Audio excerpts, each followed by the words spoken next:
As for the contents of the response, I think in the near future, the general public will know about it, will learn about it, because although American counterparts would prefer to keep this document confidential for the future diplomatic dialogue, but it was read by all the U.S. allies and Ukraine, so I have no doubt that in the near future it will be leaked. As for the contents of the document, it contains the reaction that allows us to hope for the start of a serious conversation, but only about second priority topics. As for the main matter, this document has no positive reaction. The main matter, I would like to remind you, is our clear stance about inadmissibility of the further expansion, eastward expansion of NATO and deployment of the offensive weapons that could threaten the territory of the Russian Federation. This stance didn't come out of the thin air. As you know, the questions about non-expansion or expansion of NATO, whichever way is more preferable to you to describe it, is an old story in the early 1990s and 1990 when Germany got unified, when the matters of European security were discussed. We were given a pledge not to expand NATO, not a single inch to the east of the River Oder.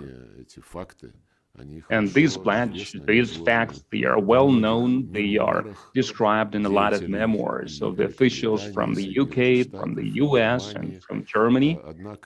However, now, when this matter has become a pretty urgent matter, pressing matter, we were first told that these pledges, they were oral, and then when we showed them the memoirs, our Western counterparts started referring to the fact that it wasn't really serious, that they didn't mean it, that they were misunderstood, so they didn't behave in a grown-up way when they explained their line to the expansion of the alliance.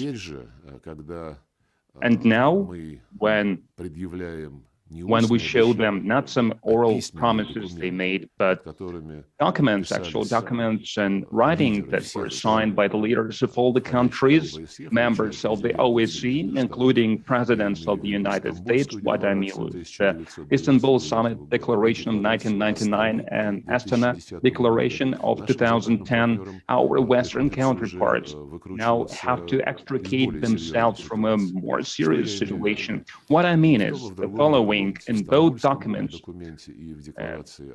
Istanbul document and Astana Declaration, it is stipulated that we all are committed to the principle of indivisibility of the security, and we promise to abide by it. This principle is clearly stated there, and it has two main interrelated approaches. The first one, we recognize the right of each state to freely choose military alliances, and the second one, there is an obligation for each state not to ensure one's security at the expense of the security of others.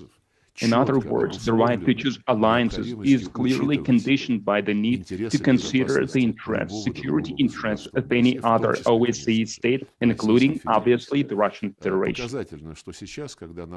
It is indicative that now, when we came up with the proposals to come to terms about legally binding agreement in the Euro-Atlantic region, when our Western counterparts react to these proposals, they always urge to comply with the principles regarding the security architecture in the Euro-Atlantic region. And then right away they say it means that NATO has the right to extend, no one has the right to forbid the NATO countries to consider the request from any other country, and the principle according to which one cannot enhance one's security at the expense of the others is not being talked about. Neither Istanbul Declaration nor Astana Declaration is not even mentioned by our Western counterparts when we talk about the European security. They are trying to bypass it.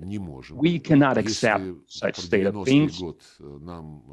If about the 1990s we were told that there is no pledges in writing about non-expansion of NATO, but now we do have these pledges in writing, and they were reiterated within the framework OSCE a lot of times, including at the highest level. So now we are going to make the main emphasis on trying to clear out this deceitful position of our Western counterparts. I asked in Geneva when we talked with Antony Blinken, how can they explain this stance of theirs, according to which they consider obligations under OSCE only some kind of menu, from which they can choose only what tastes best for them, and the things that they promise to do from the point of interest of the others, they are just trying to ignore, just close it over. So that's why in the near future, because Tony Blinken didn't say anything when I asked him about that. He just